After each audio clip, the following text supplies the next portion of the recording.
Well, happy Wednesday, everybody. You are listening to PrepperCon Radio yet again here at our favorite place, K-Talk Radio. Good morning. Good morning, Shane. How you doing? You know, life is tough. Life is depressing. It is difficult. It's not all fun and games like I was hoping it would be. But it can also be pretty dang awesome. It can be. And today we're going to have an awesome show for you. We actually have an amazing friend, a great friend of ours, all-around good guy. Man, I just can't say enough good about this guy. So he has definitely become one of our inner circle, I guess you could. He has. He's one of our favorites. We've got John, who is the founder and owner of Survival Medical. You can check them out. They're survival-medical.com. These guys are the only ones. Well, they cracked the code on first aid kits as far as creating a long-term storage solution. So you can actually take your kit, hang on to it, throw it in the back of your bag, and it's ready to go when you need it for up to 20 years. Mm-hmm.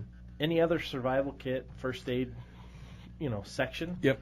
Your bandages, your first aid creams, all that stuff, alcohol pads, those dry up, and they're useless within about a year and a half. I was getting into my jump kit in the Forerunner the other day, and was changing the stickers on my license plate.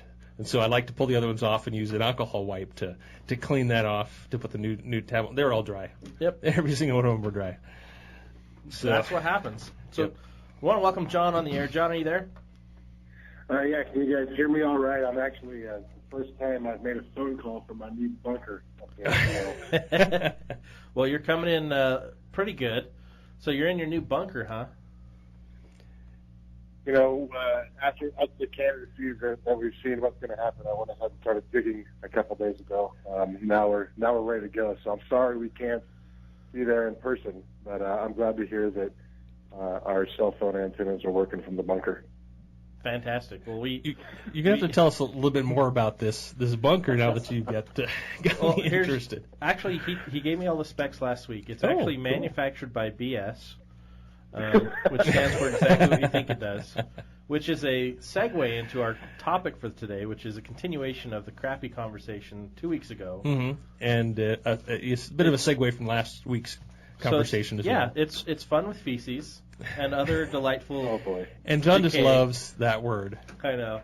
He sent me a text this morning. He already lit it up on his own this morning, trying to elicit a reaction, and it worked. So we're excited. We're gonna talk. We're not just talking about feces today, guys and gals. We're talking about infections. We're gonna talk about just sanitation, things you need to watch out for, things you need to be prepared for. Yeah, and if I could, for this, for a short while, if you'd allow me to hijack the topic for a moment. Well, you want to do this? Oh, yeah, I can do this. So you bet, absolutely. Okay, we're going to derail for a second, then come back. Okay, radio hosts, please announce on air. Join us on Flag Day next Tuesday. You're not supposed to read the first line. Join us on Flag Day next Tuesday, June 14th. K-Talk Radio and Colonial Flag are celebrating at Colonial Flag in Sandy. This is the first time I've read this, so. K-Talk will be there from 10 a.m. to 2 p.m. broadcasting live. Flag raising ceremony will be at 11 a.m.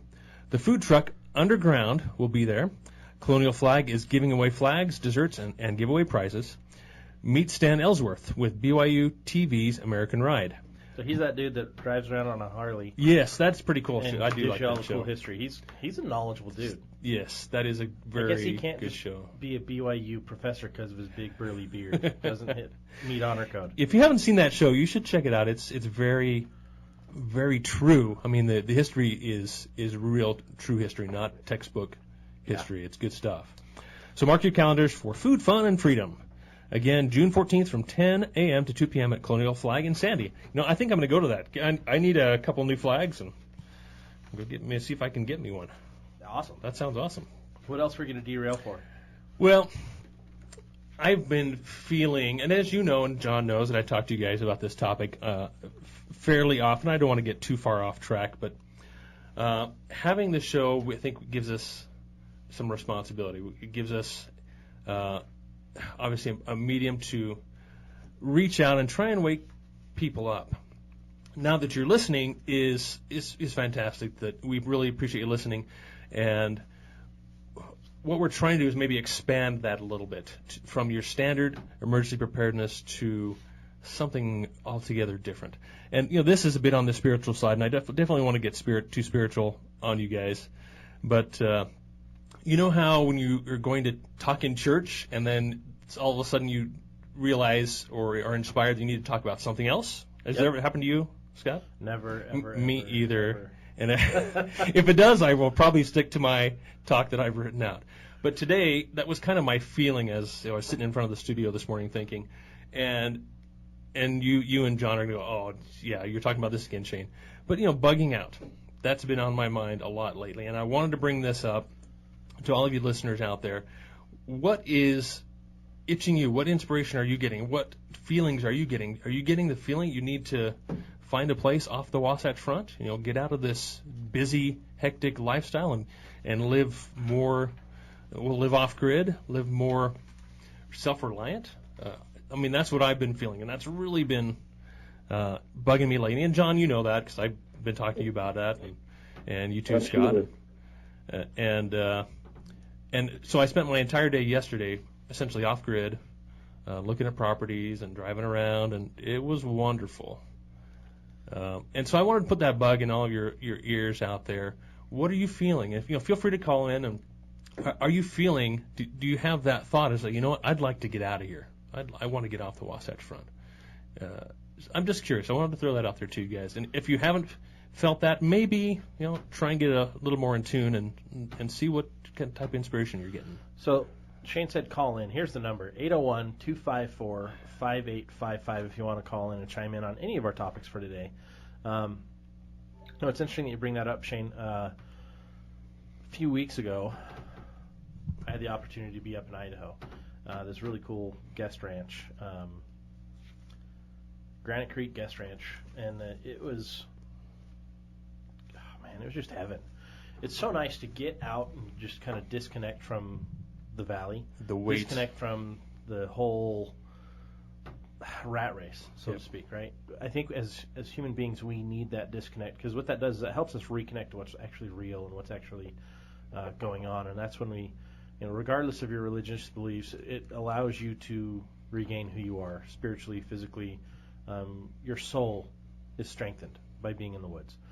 And man, it was so amazing. It was so beautiful up there, and it helped so much. So actually, I've created a goal personally. Mm-hmm. Every week, I've got to get into the mountains. Yeah, great goal.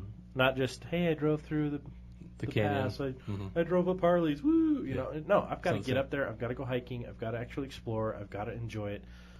Because for me, that actually is a mental health, emotional health, physical health improvement. All factors of my health get improved by that. And I think a lot of people are starting to realize that. And I don't know if it's too late for us, but we need to be doing that. We need to be responding to those impressions. So, John, I know that you've lived off-grid and you've really kind of separated yourself a lot more than we have here. You're up in Idaho. And what are your thoughts on this, John? It's interesting you bring that up, because actually when you talk about sanitation, I have to admit that's not something that I've ever spent a lot of time thinking about. And the reason being that sanitation is based on around a lot of people, right? Mm-hmm. And so I've spent most of my life, almost my entire adult life, I've been deep in the mountains of Oregon, Washington, Minnesota, far away from people, off grid. I'm currently in a rural lifestyle up here in Idaho. Can always get more far out, in my opinion.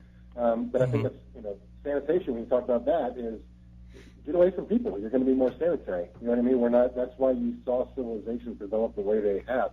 But absolutely, I think when we talk about preparedness, when we talk about survival, your biggest threat is people. Whether that's no matter what that looks like, that could be in the form of disease from sanitation, like you talked about last week. That could be in the form of I'm hungry and you've got food. Yeah, and that's a great segue into our topic. And like we mentioned last week, is when you do have an infection or you have a disease, what do? You separate that person in a clean room, in a separate room. Quarantine, exactly. So essentially, when you do bug out, when you leave the population, you're quarantining yourself from a lot of potential pandemics and such. You are, and I absolutely am of the belief. I personally, when you talk about bugging out, I look at that as a last-ditch effort. Mm-hmm. I'm of the opinion, bug out now. Get there now. Yep. Live that lifestyle now. Grow your garden there now.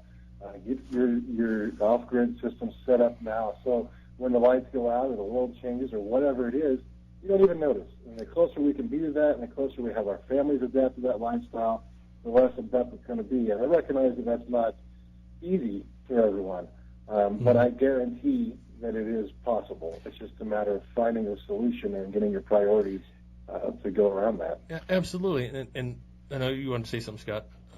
Well, what I was going to say is, and that was on my notes as well, get out early. And what that kind of brought about in my thinking is, okay, bugging out is kind of really kind of connotates a last-minute effort. So bug out's probably not the right way to talk about getting yourself out of the cities, getting out early. Establish a self-reliant lifestyle by moving away. I mean, if you're inspired to do that, and that's kind of why I brought this up this morning, is that's the inspiration that I've been feeling lately, is need to start to establish, excuse me, a place in the mountains away from the population. So, well, I think one of the biggest things that people just don't think about is the absolutely insanely difficult process of bugging out. Mm-hmm. To take someone who's used to living in a house with all the modern amenities and then just say, okay, grab your backpack or your gear and go. First problem is they're not going to have what they need to survive because they don't know how to survive that way. They don't know how to live that way. You can't carry enough with you, period. The second problem you're going to have is you're going to meet up with about a few 100,000, depending on where you are, a few 100,000 other people with the same idea that are putting themselves into harm's way, intentionally putting themselves into harm's way without the proper skills, training, and anything. So you have to be very careful on what you're thinking about with bug out. You've got to be smart about it. You've got to actually have a plan, and you've got to be practicing that plan all the time. Otherwise, it's a death sentence. Or get out early.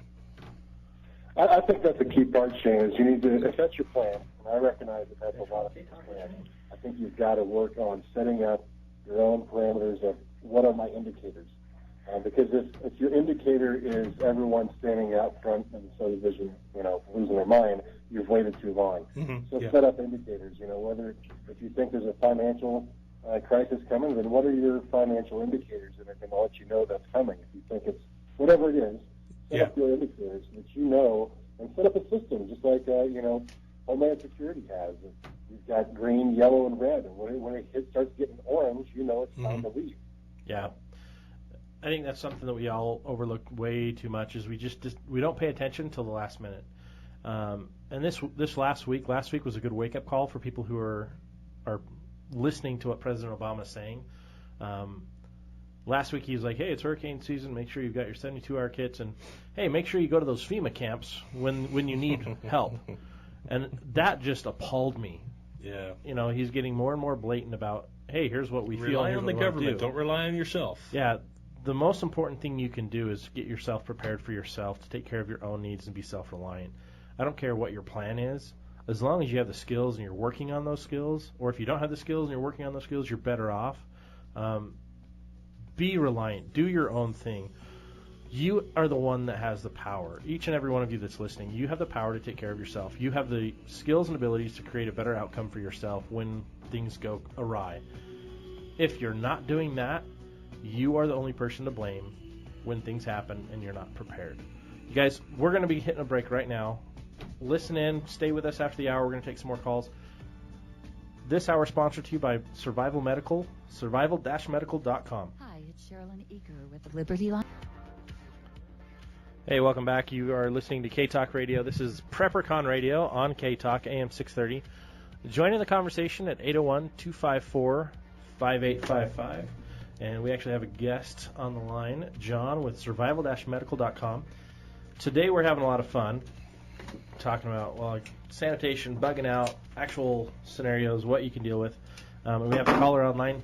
No, caller just hung up on line 3. Paul, call us back when you get back. We'll bring you back online. So we started talking about bugging out, talking about alternative plans. I think one of the biggest problems with the idea of bugging out is people don't plan ahead. They don't know where they're going. You're going to die. If you don't have the skills, you're going to die. If you have been practicing and you have a location and you have resources where you're going, kudos, you're doing it right. And it's still going to be hard. Oh, yeah, it's still going to be hard. Anyone that thinks that they're going to bug out, here's my challenge for you this weekend. I want you to take your backpack, your 72-hour kit. I want you to take your backpack. I want you to hike up into the woods, and I want you to spend all weekend there, come back on Monday, write down everything you learned, and call us next Wednesday. Tell us what you think. Or even just spend a couple hours up there with your backpack. No, that's not enough. They've got to hike up, and they've got to spend 3 days, or at least 2 days. Spend the 2 days over the weekend and see how you handle it. I'll be honest, my bag, I'll be fine. But that's because I practice it, I test it, I use all that stuff still. But if the weather changes drastically, it's going to suck. Absolutely, and I think what you're saying is a good practice. I think everybody needs to eventually do that. Maybe jumping right in and doing that, not eventually, do it this week, is a little bit much for a lot of people. So if you have to, ease into it. That's my advice. Maybe don't just take it and run, although that would really be more realistic. I think that's exactly what Scott's saying, is take your 72-hour kit, go to the mountains, and see if you can survive for 3 days with it. Go ahead, John. 3 days, guys. Yeah. At the same time, let's look at that in reality. You can go up and sit next to a tree for 3 days and be fine without anything. What you're talking about is getting somewhere from point A to point B. And here's the thing: a couple of weeks ago, you were talking about the myths of survivalism with Cache Valley, I think, was on. That was a great show. But here's what I wish you guys had brought up: the backpack survivalist. It's not going to happen, fellas. Yeah. You're talking about 1 in 1,000 extremely trained individuals that are going to be able to do that. It's not going to happen, and it's such a huge myth of I've got a bag and a gun, and I'm going to go, shoot Bambi and be fine and live like Robinson Crusoe at 9,000 foot elevation. You've lost your mind. It's not going to happen. That's absolutely right. It's not a plan. You're going to get eaten by bears. Or moose. Yeah. Moose like to eat people. That's what I've heard recently. And here's the thing, though. There's never get moose. Is John and I have a fun, long-going joke. I've seen him actually call in a moose. Yeah. And it almost worked. The moose stopped, looked at him like, "No, dude, not happening," and then trotted away. It was really impressive. But here, I think, John, you're absolutely right. The backpack survivalist idea is completely bunk. My bags are all designed to get me from point A to point B. Point B being my solution zone, where I've got additional resources. Most of my bags are to get me home.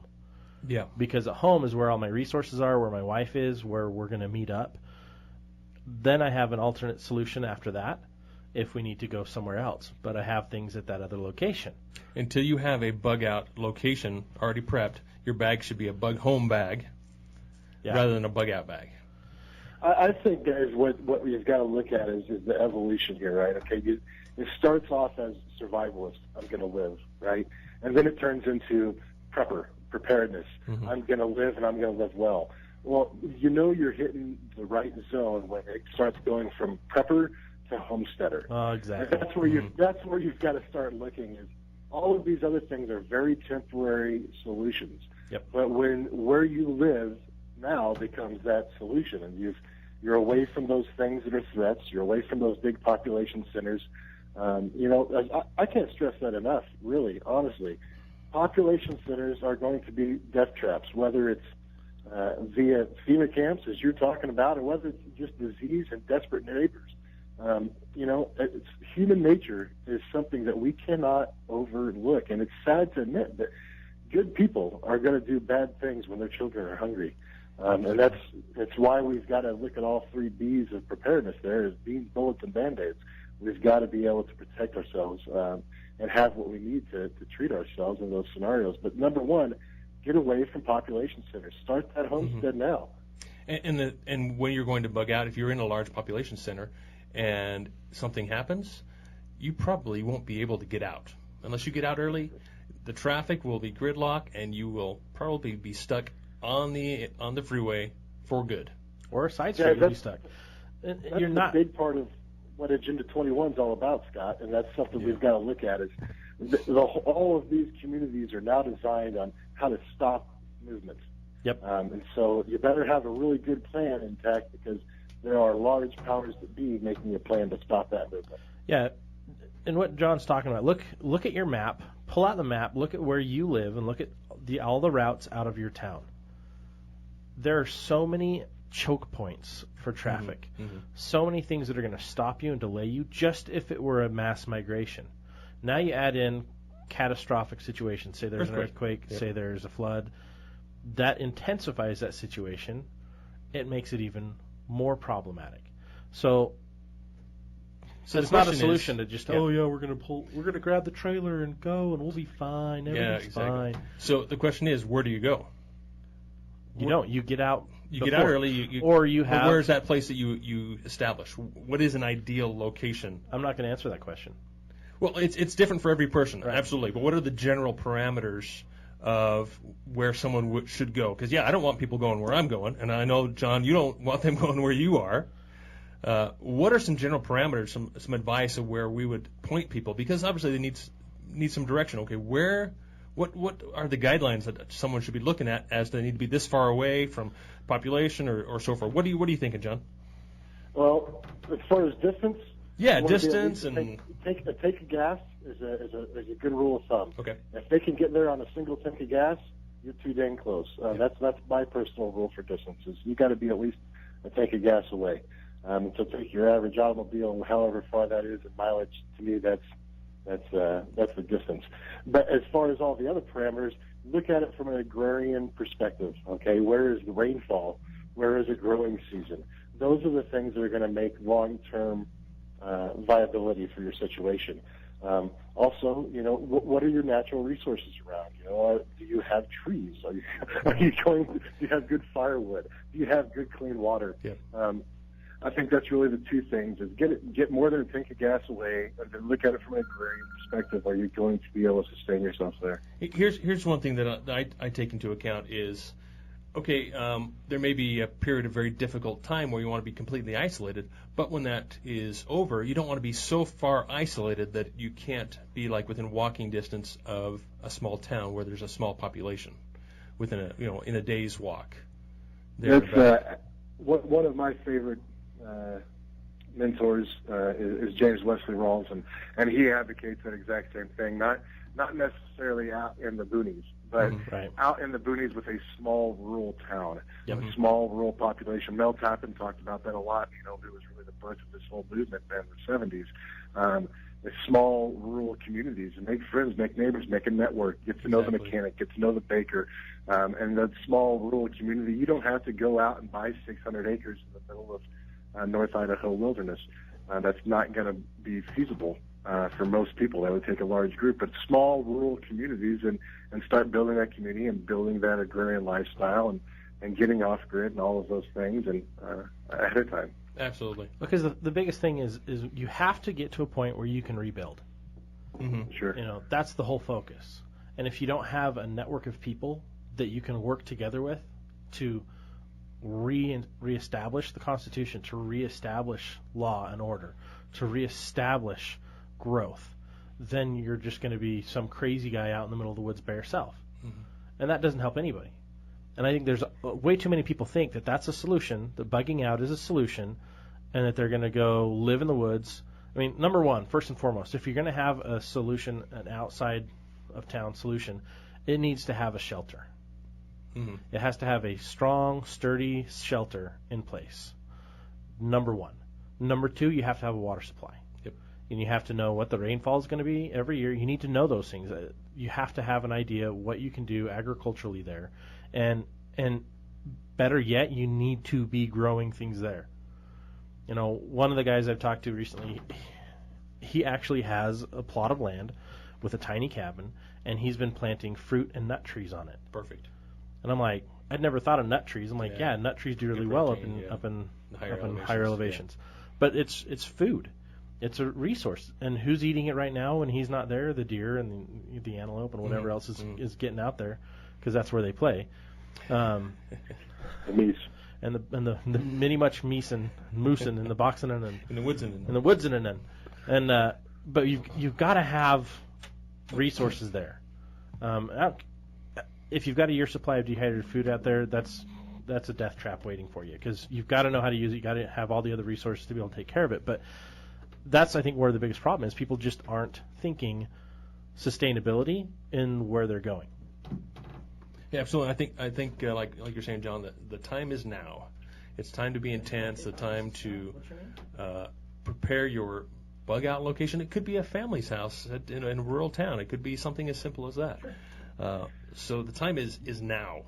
Not to mention, when you start talking about those indicators, let's look at the positive things from going and living that agrarian lifestyle now. I mean, what are the benefits? How is your family benefiting from where you're at right now? If the answer is just a paycheck, then I think you're limiting your perspective. Mm-hmm. You can make paychecks other places. They print money faster than they can count it.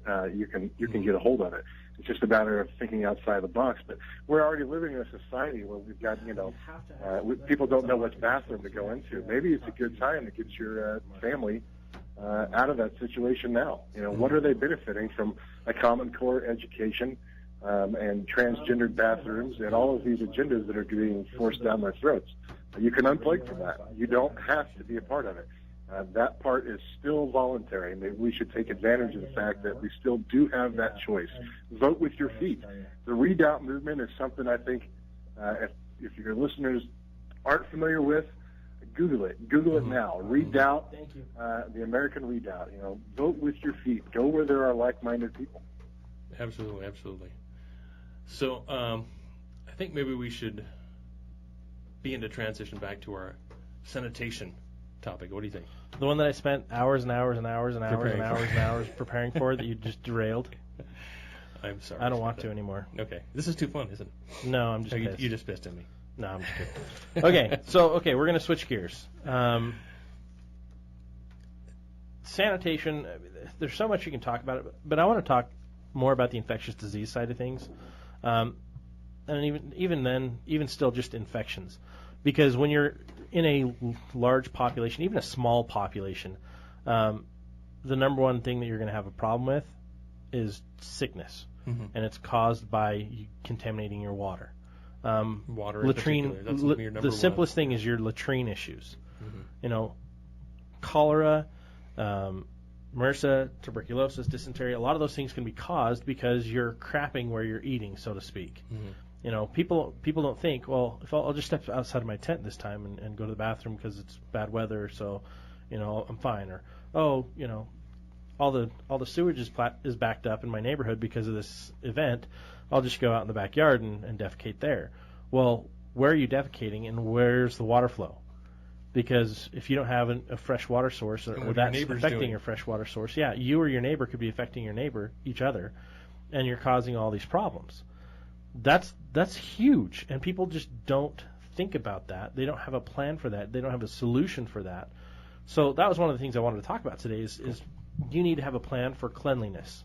You need to know how to make your own soaps or have a giant stockpile of it, because you've got to be able to clean your clothes. You've got to be able to clean your hands. You've got to be able to take care of the daily bacteria that you work with. But worse than that, you've got to have a plan for taking care of people that have these sicknesses. If someone has cholera or dysentery or tuberculosis, how do you work with those people? If they get MRSA, what do you do? John, I think you're actually one of the better people to talk about this with because you do have that medical background. Well, the first part you talked about is prevention, okay, and that's obviously prevention is where you want to focus first. And I think the biggest one there that you brought up, Scott, is hands. Now, water sources are a big one, but they are harder to contaminate as opposed to your hands. Hands is the big one, and there's a lot of different ways. Again, I think history and studying other cultures teaches some things. If we look at third world countries, and how they deal with the situation, there's a lot to learn there. For instance, if you go to a lot of third world countries, it's taboo to touch anyone with your left hand because that's what they use to wipe with, right? And so getting into just those simple habits, something that simple can help cut it down. But washing those hands, a good one I think to have on hand, I personally like to stockpile a lot of chlorine tablets. I do that via going to Sam's Club right about this time of year or Costco, and As I'll in, buy like, a giant swimming pool 5-gallon type chlorine bucket. tablets. Exactly. Okay. So that's going to keep longer. And so you figure out the ratios because all of those products are different. But basically, a cup of bleach to a gallon of water, all right, is going to make a strong antimicrobial. But if you want to really amp this up, here's a little tidbit. Okay, you can't store chlorine in an acidic environment. So when they make it, it's acidic. Mm-hmm. So if you want to really up the ante, what you want to do is take that cup of bleach and then add a cup of vinegar, and you're going to change that pH and make it 200 times more effective in killing anything microbial. Now, it's going to take the shelf life down. Once you've made that mixture, it's only good for about 24 hours, and everything's going to start disappearing. But you talk about a way to keep things sanitary. There's a cheap, easy solution. And that's really meant for, like, surfaces, right? For sanitizing surfaces? Well, you stick your hands in it. Oh, really? Stick your hands in it and wash it. You know, have a bucket of this in your outhouse next to your dug latrine, and when you're done, dip your hands in it and wash it, and just keep it there. That's a great way to just avoid that. If you can keep your hands clean in that situation, you're going to be far, far, far ahead of the curve. Okay, fantastic. Awesome. Yeah, we are at the upon another break. And, of course, the show is brought to you by Survival Medical, the only first aid kit designed for long-term storage. Find more out at survival-medical.com. We'll see you on the other side of the break.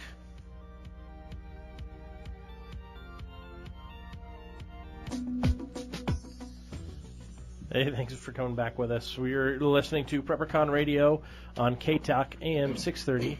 It is 8:41. We're talking with John with Survival Medical. That's survival-medical.com. They're actually running a special right now. We just got lucky enough to get this. It's 17% off, and these prices are incredibly low to start with.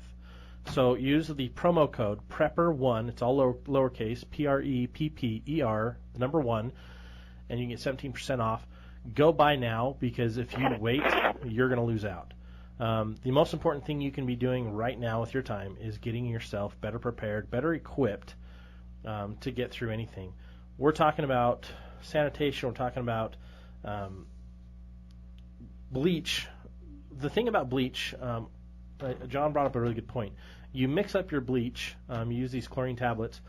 As soon as you mix that up, they have an expiration date on them. As soon as you add, you said vinegar to it, right? Yes, correct. What we want to do is change that pH. Yeah. So as soon as you add that vinegar to it, he said about 24 hours on that. Now, your regular bleach, you go buy at the store, you've got an 8-month, on average, shelf life of that. So if you're buying bottles of that to store, I'm sorry, it's not going to be a very effective solution for you. Go to the pool stores, pool supply stores. Go to Lowe's. Go to Home Depot, Ace Hardware. They're going to have these shock tablets. Get those, because they can be used for sanitation. They're great, and they store for a long time. There's a difference between the chlorine bleach tablets. Yes. There's a bromine, and there's also sodium hypochlorite and other versions of that. Is that right, John? What do you recommend? Just the chlorine? Personally, that's what I store, yes. I mean, there's a lot of arguments either side of the pros and cons of all of which. I do the chlorine just because of the chemical breakdown. It's easier for I understand it more, basically. Okay. Just like I wouldn't have a rifle and a rare caliber that I don't understand. I understand. I'm more familiar with chlorine and its chemical makeup, so that's what I personally store. Cool. Yeah. And make sure whatever you are storing, whatever you are using, you're practicing, you're getting used to it. You know how to use it. Because if there is an emergency situation, you've got to use it and you don't know how to use it, or you can't remember how to use it because you haven't trained, you're going to be in a big world of hurt. Always keep directions and instructions with it as well. So that way, if you can't communicate, someone else can at least read the instructions and see what they need to do with it. So, John, what do you recommend for sanitizing surfaces? You were going to say something? Sure, absolutely. For surfaces, that same mixture we just talked about. You want to take your 1 cup of bleach, and again, follow the instructions on the tab to make that 1 cup of bleach. You take a 1 cup of bleach to a gallon of water, add a cup of vinegar. That is by far the best antimicrobial that you can do. There's also a lot of plant-based ways you can do that as well. An extract of oregano or an oregano oil or an oregano tincture. Holy smokes, the properties here, guys, it's no joke. Absolutely no joke what that plant can do. And you talk about a plant that'll grow well on our particular zone, in our particular region. It'll grow here. It's sustainable. You're not going to run out of it. As long as you've got dirt, water, and sunshine, you can keep that as a renewable resource. That's awesome. That's a great point. Now, one of the other things we've looked at that I've been studying is understanding things like MRSA. It happens a lot. Basically, it's a staph type of infection, and it's resistant. Happens all the time when you're in dirty environments, such as a FEMA camp or a hospital. Such as a hospital. Happens in hospitals all the time. Happens whenever there's a large group of people and there's a poor hygiene introduced to that large group of people, MRSA can take off. And one of the things that they say is really good for that is turmeric. The turmeric? Yeah, turmeric. Sorry. Okay. Turmeric is amazing. Getting a stockpile of that is great. I don't know, John, does that grow very well up here? Not that I'm aware of, Scott, but it does store fairly well if you just put it in something that's going to help protect it from heat. Heat's what's going to break down those plant proteins the fastest. And you're talking about an incredible plant that's great for a lot of things, joint soreness, that you're going to experience probably in this type of situation too. That's a great one to have. I would also recommend a big one here, guys, is tea tree oil topically for any type of infection is great. And then you've got to look internally. If you're on a prepackaged food diet, it's really going to make this worse because your system is not really going to be functioning properly. So find some way to get probiotics into your system. And bad news is a prepackaged probiotic is not going to last long. The best way to get that naturally is going to be through lacto-fermentation. So that would be, yogurt, for instance, or sauerkraut. What's the Korean version of sauerkraut? Like the kimchi. Right. A lot of things like that keep a long time. You can make them very easily. They don't require refrigeration, and they're going to help naturally build up those probiotics in your system that are going to help fight that infection. And that's a big thing to look at, is you can't just, in a long-term solution, allopathic and traditional medicine is not viable because you're going to run out of those things that you implement.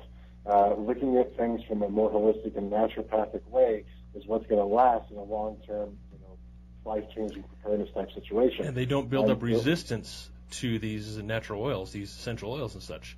These germs do not build up resistance to it, so it will always be effective against the MRSA, the different bacteria and so forth, including colloidal silver.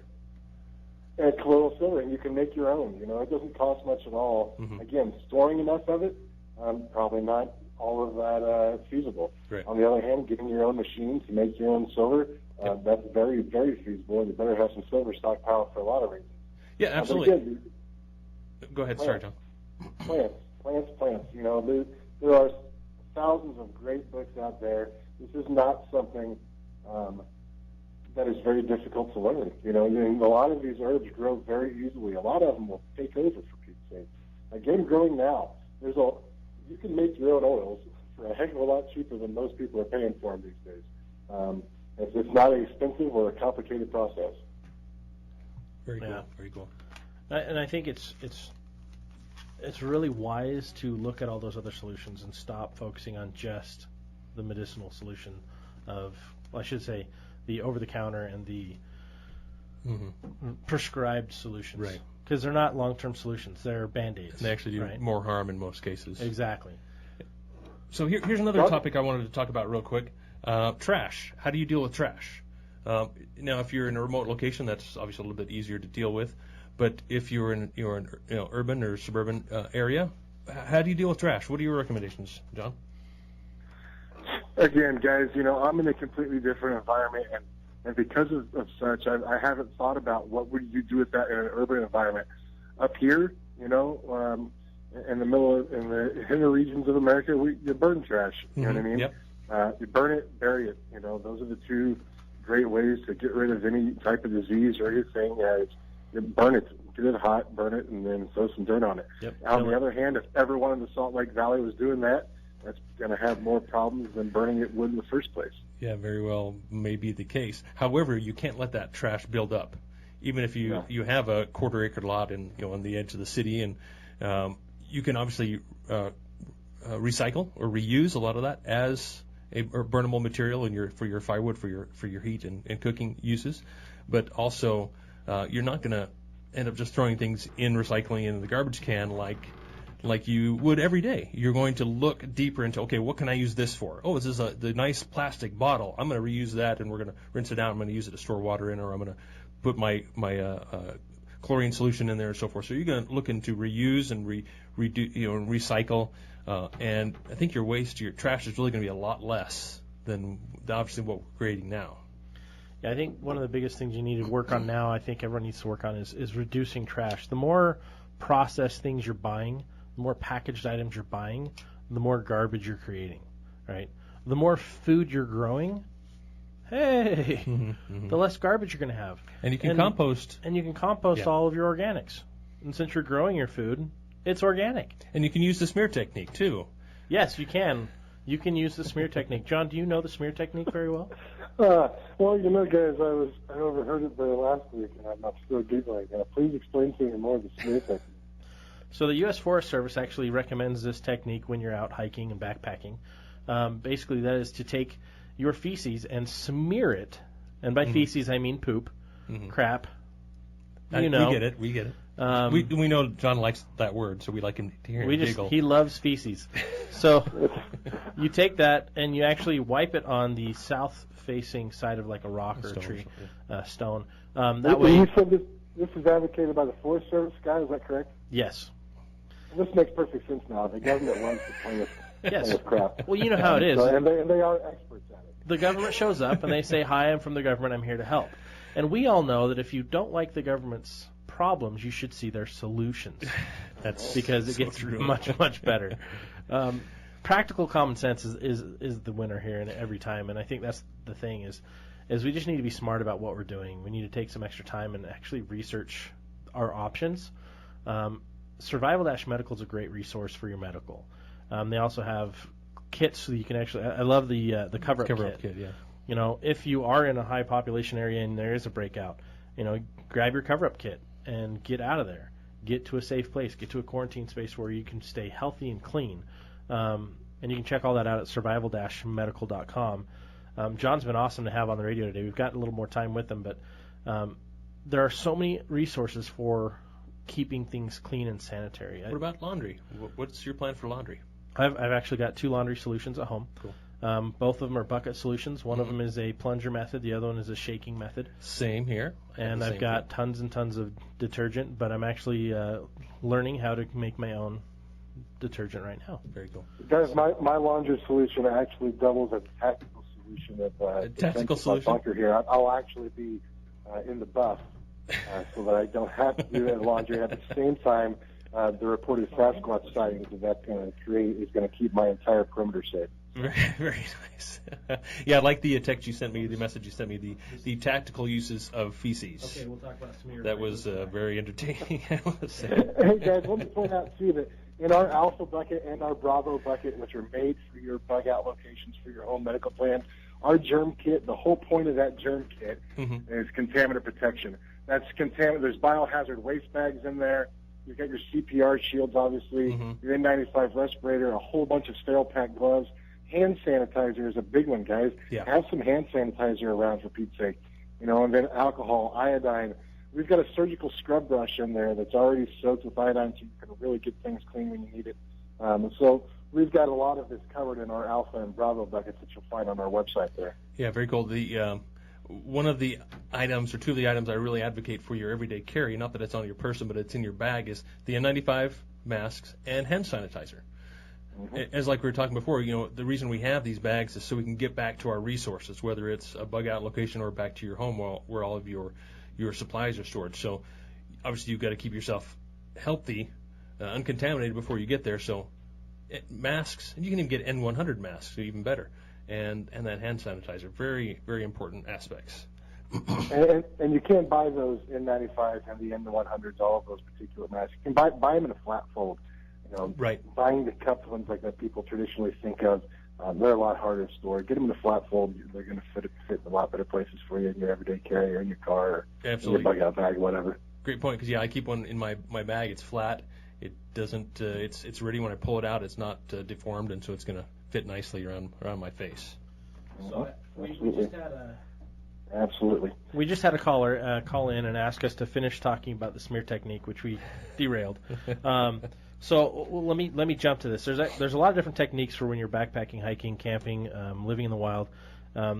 Everything from packing it out to latrines to just avoidance of rivers and streams when you're using when you're doing a number 1 or number 2. Yeah, the idea with the smear technique is to allow it to dry, right? Yeah, so there's the smear/toss technique, and what that is to disperse it as much as possible away from waterways. Right. And what it is it's to smear it on the south-facing side of either like a tree or toss it, spread piece it of wood out, or whatever. Wood, rocks. And what that does is it allows the sun to actually decompose the bacteria that's in it. Yep. And by smearing it out, you're thinning it. You're like spreading peanut butter on toast, right? Your toast in this case is a rock. And by doing that, you're allowing the sun to actually do its job and kill the bacteria. Yep. If you're not killing the bacteria, that poop is just a time bomb of disease and bacteria. Yep. So we're running out of time. Thank you for tuning in. You're listening to K-Talk Radio. This show has been sponsored by Survival Medical, the only first aid kit designed for long-term storage. Check them out, survival-medical.com. Thanks again, John. Thanks, John. Hey, thanks, guys. Have a good one. Good luck with that smearing.